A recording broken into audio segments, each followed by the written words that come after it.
Assalamualaikum warahmatullahi wabarakatuh. Hamdan wa syukran lillah, salatan wa salaman ala rasulillah, amma ba'du. Para bapak, para ibu, para jemaah yang dimuliakan Allah Subhanahu wa taala, tidak heran statistik menunjukkan menjelang 10 akhir Ramadan itu sab-sab sholat tarawih itu mengalami kemajuan. Ya, alhamdulillah. Begitu pula harus diingat, jangan sampai lupa untuk menunaikan membayar zakat fitrah minimal. Bagusnya juga dihitung zakat malnya. Karena di antara fungsi zakat itu untuk mengentaskan kemiskinan. Hati-hati, banyak zakat itu fungsinya menetaskan kemiskinan. Jadi gara-gara dia suka diberi dari uang zakat, mustahil setiap tahun nagih itu kepada DKM. Biasanya saya dapat. Padahal zakat itu sebaiknya diberdayakan. Jadi tidak rutin mustahil itu, bagusnya jadi muzaki. Namun mudah-mudahan orang yang hadir di masjid ini semuanya adalah pilihan Allah Subhanahu wa taala. Insya Allah kita niat menamatkan tarawih kita hingga penghujung Ramadan. Apalagi ditambah untuk menghidupkan malam menjemput Lailatul Qadar. Bicara tentang Lailatul Qadar, setidaknya ada 4 ayat. Yang pertama dalam surat Al-Kahfi ayat 46, Allah berfirman, Al-malu wal banuna zinatul hayatid dunya wal baqiyatus salihatu khairun 'inda rabbika thawaban wa khairun amala. Harta dan anak itu perhiasan dunia. Semua orang ingin punya harta, pangkat, jabatan, begitu pula anak. Mengidamkan punya anak yang baik, anak yang soleh. Tapi apa kata Allah? Wal baqiyatus salihatu, punya anak yang soleh itu khairun 'inda rabbika, lebih baik di sisi Tuhanmu, wa khairul amala, dan sebaik-baik pengharapan, cita-cita, keinginan. Yang kedua dalam surat Asy-Syu'ara ayat 88 89 Allah berfirman, yauma la yanfa'u malun wa la banuna illa man atallaha biqalbin salim. Ada hari di mana, maksudnya hari kiamat, harta, pangkat, jabatan itu tidak bisa menyelamatkan kita, tidak bisa menolong kita, termasuk anak-anak kita.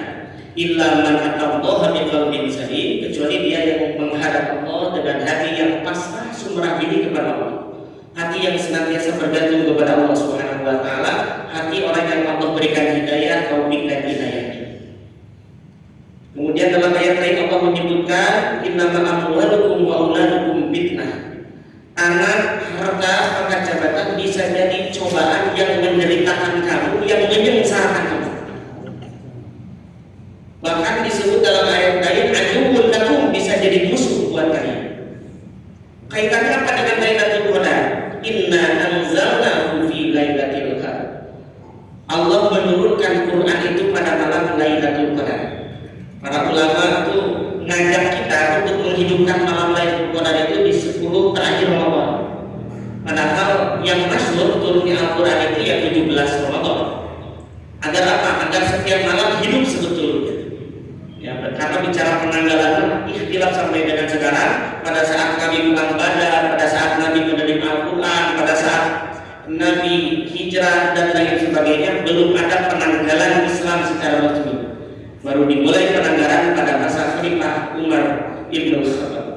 Jadi wajar kalau berbeda pendapat para ulama dan tidak perlu dipermasalahkan. Nah, turunnya Al-Quran pada malam Lailatul Qadar disebutkan barang siapa mendapatkan kemuliaan Lailatul Qadar lebih bagus daripada ibadah 1000 bulan, atau dikonversi ke tahun 83 tahun. Ibadahnya siapa? Nabi menceritakan itu secara turun-temurun. Para ulama, para guru kita menceritakan itu adalah ibadahnya Nabi sallallahu alaihi wasallam.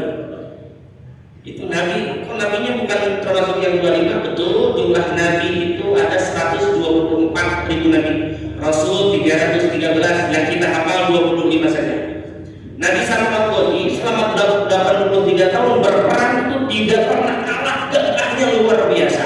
Sehingga orang barat itu menyebut Samson, ada yang menyebutnya Simpson itu hanya simbol saja, simbol kehebatan seorang tentara, seorang komando, seorang pejuang di medan pertempuran.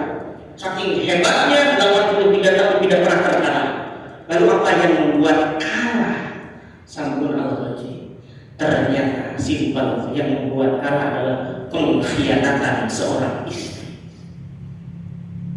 Istrinya dirayu oleh musuhnya, oleh raja, akan diberikan itu dan lain sebagainya, sehingga diceritakanlah kelemahan Sampun al-Ghazali. Apa? Rambutnya yang panjang pada saat tidur itu dipotong lalu diikatkan ke tangan dan kakinya, maka tidak akan berdaya, kata Sampun al-Ghazali. Jadi kalau ada orang kiai rambut panjang itu ya sangatnya di situ ke Nabi Sampun al-Ghazali. Itu kelemahannya diberikan kepada istrinya, ternyata istrinya berkhianat. Pengkhianatan seorang istri kepada suami bukan hanya Nabi Sampun saja. Nabi Nuh punya istri berkhianat, Nabi Nuh punya istri berkhianat. Ustaz, ada suami yang berkhianat? Ada. Siapa? Fir'aun. Luar biasa jahatnya kepada keluarganya. Bagaimana dengan Raja Namrud? Raja Namrud lebih parah. Raja Namrud itu menikahi ibu kandungnya sendiri dan membunuh ayahnya sendiri. Ini ceritanya mirip-mirip sang kuliah dengan Dayak Sumbi, Budung Kabupaten Karaku. Ceritanya mirip begitu. Ada lagi yang keluarga yang begitu besar pengkhianatannya, ada dimaklumkan di dalam Al-Quran, yaitu surat Al-Lahab. Abu Lahab dengan istrinya Ummu Jamilah. Jangan mengikuti jejak keluarga itu. Namun yang kita inginkan, kita ingin membangun keluarga Quran, keluarga sakinah mawaddah warahmah. Lalu bagaimana? Sementara para nabi saja tidak mampu. Kita harus berupaya. Bagaimana upaya kita mengikuti upaya yang baginda Muhammad SAW? Paling tidak Nabi mengajarkan untuk membangun keluarga Quran itu 3 hal yang harus kita lakukan. Pertama, kalau ingin punya anak yang soleh, punya istri yang taat kepada orang tuanya, gampang. Jadilah primadona di rumah. Kita wajib menjadi contoh suri tauladan, mencontohkan. Ketika anak ditanya siapa kebanggaanmu, kebanggaan anak kata anak itu adalah ayah. Kalau kamu udah besar pengen jadi apa? Kalau jawaban anak begini, ingin jadi seperti ayah. Berarti ayah itu menjadi kebanggaan kami itu beberapa orang. Bahkan ternyata itu adalah sunnah Nabi. Apa kata Nabi? Ifat buddha abika la taqtahu fayuti Allah umuraka. Jaga yang menjadi habit, yang menjadi kebiasaan, yang menjadi core bisnis, yang menjadi keahlian keluarga, orang tua kamu. Jangan kau putuskan ketika kau ingin bertolak belakang dengan orang tua. Lihat saja Allah akan mematikan cahaya anak itu. Maka beruntung sebetulnya kalau misalnya kita mendengar, oh itu keluarga pengacara, oh itu keluarga dokter, oh itu keluarga polisi, oh ini keluarga petani, oh ini keluarga pejabat ini. Karena memang begitu, itu susahnya. Karena anak-anak itu berkomunikasi dengan ayahnya, sehingga yang menjadi pedoman, yang menjadi patokan, tempat sharing, tempat curhat itu adalah ayahnya. Istilah Sunda ayah tutur gini. Saya S1 ekonomi, S2 ekonomi, S3 lagi belajar ekonomi juga. Kenapa jadi ustaz? Ini udah ustaz khas. Padahal jadi pengusaha gitu. Ya, karena memang begitu cintanya. Ifat bunda abika. Jadi tidak boleh seorang anak itu tidak bersyukur punya ayah, punya ibu. Apalagi kalau ibunya bilang, Allah selalu sudah bapak panen. Wah ini baik, keluarga akan hancur. Kemudian yang kedua, kalau ingin punya anak yang soleh, punya istri yang soleh, kita sebagai laki-laki wajib mengajarkan. Mengajarkan apa? Tentu mengajarkan akhlak. Bagaimana mengajarkan anak-anak? Kata Nabi, adibu auladakum bil Quran. Kalian suami-suami, kalian ayah-ayah wajib mengajarkan akhlak Al-Quran kepada anak kalian. Al-adibu, mengajarkan adab, mengajarkan etika dengan etika Quran. Berarti sebelum kita mengajarkan anak, wayahnya kita harus bisa baca Quran. Sebelum bisa baca, berarti harus mau belajar. Setelah belajar, kemudian bisa baca, bacanya benar, tartil sesuai dengan tajwid, dia sesuai dengan makhraj hurufnya. Kemudian kita berusaha memahaminya. Setelah memahaminya, menghafalnya. Kenapa harus menghafal Ustaz? Iya, karena belajar di surga berdasarkan hafalan Quran. Ulah kita belak dulu, kuliah kan begitu.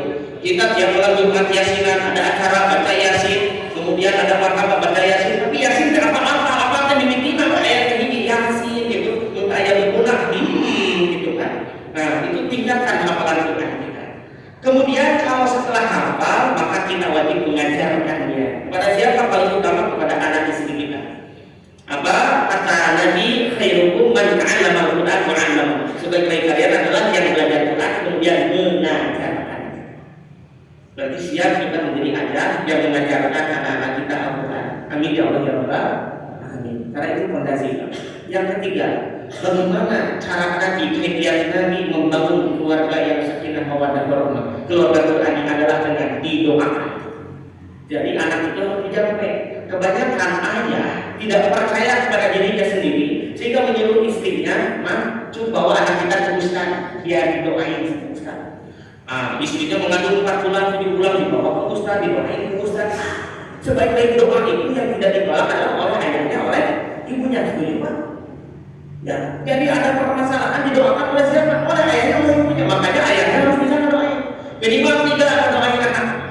Yang pertama, surat Ali Imran ayat 36.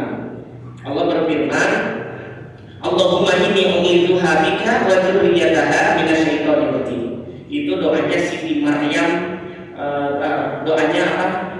Nah, Siti Hannah kepada Siti Maryam. Jadi Siti Maryam itu anak Siti Hannah, memintanya laki-laki, ternyata yang lahir adalah perempuan. Didoain itu Siti Maryam, didoain oleh ibunya Siti Hannah, dijampean ditiup ubun-ubunnya. Allahumma inni u'idzuha bika wa dzurriyyataha minasyaitonir rajim. Ditiup ubun-ubunnya kalau anaknya masih kecil. Kalau anaknya sudah besar cukup dipegang saja. Dipegang sambil baca Allahumma inni u'idzuha bika wa dzurriyyataha minasyaitonir rajim. Dipegangnya diam, Pak, jangan diusap-usap. Kenapa? Karena ada etika di dalam hadis Nabi. Kata Nabi, kalau anak yatim, bagaimana cara mengusap anak yatim? Kata Nabi, mengusap kepala anak yatim itu dari belakang ila qadami ra'sihi, dari belakang ke depan. Nah, kalau diusap ini berarti anak yatim. Kalau misalkan dari depan ke belakang, anak yatim. Makanya hati-hati usap. Kalau bapak ingin ibunya cepat mati, diusapnya begini, ibu kamu mati, ibu kamu mati, itu aja ya. Makanya udah tempel aja ya. Nah, Allahumma inni u'idzuha bika wa dzurriyyataha minasyaitonir rajim. Kalau anaknya laki-laki, Allahumma u'idzuhu bika wa dzurriyyatahu minasyaitonir rajim. Diganti saja dulunya. Yang kedua, rajin-rajin membacakan surat Al-Qadar kepada anak. Bahkan ini disunahkan kalau hubungan suami istri pada saat injal itu pada saat klimaks laki-laki keluarnya sperma, maka jangan dulu dilepas sebelum membaca inna anzalna. Ustaz kan tidak boleh baca Quran dalam keadaan junub, maka diniatkan zikir. Agar apa? Kata Nabi, anak dibacakan inna anzalna, insya Allah selamat dari zina seumur hidup. Kemudian banyak-banyak membaca apa? Membaca al-insyirah, dipegang dada anaknya atau diusapkan dada anaknya. Insya Allah anak ini terjaga dari mental yang lemah, itu FSMR, tapi dia menjadi tangguh, pemberani, tidak mudah menyerah. Insya Allah. Karena kita membutuhkan generasi-generasi yang ya istilahnya wal yahsal ladzina law taraku min khalqihim dzurriyyatan dha'afan. Allah juga kan berfirman demikian, hati-hati kalau kita punya keturunan yang lemah, keturunan yang kamu berjuang, keturunan yang gak mau fight, keturunan yang mudah menyerah, tidak optimis, itu ditakutkan, harus takut. Berarti kita harus punya upaya nyata yang banyak-banyak bacain surat Al-Qadar. Itu saja yang disampaikan. Mudah-mudahan ada guna dan manfaatnya sehingga kita mendapat kemuliaan Lailatul Qadar. Di antaranya kita bisa membangun keluarga yang Qurani, keluarga yang dirindukan Quran, keluarga sakinah mawaddah warahmah. Dampak Lailatul Qadar. Amin. Ya Allah ya Rabbal alamin. Itu saja. Wallahul muwaffiq ila aqwamit thoriq. Wassalamualaikum warahmatullahi wabarakatuh.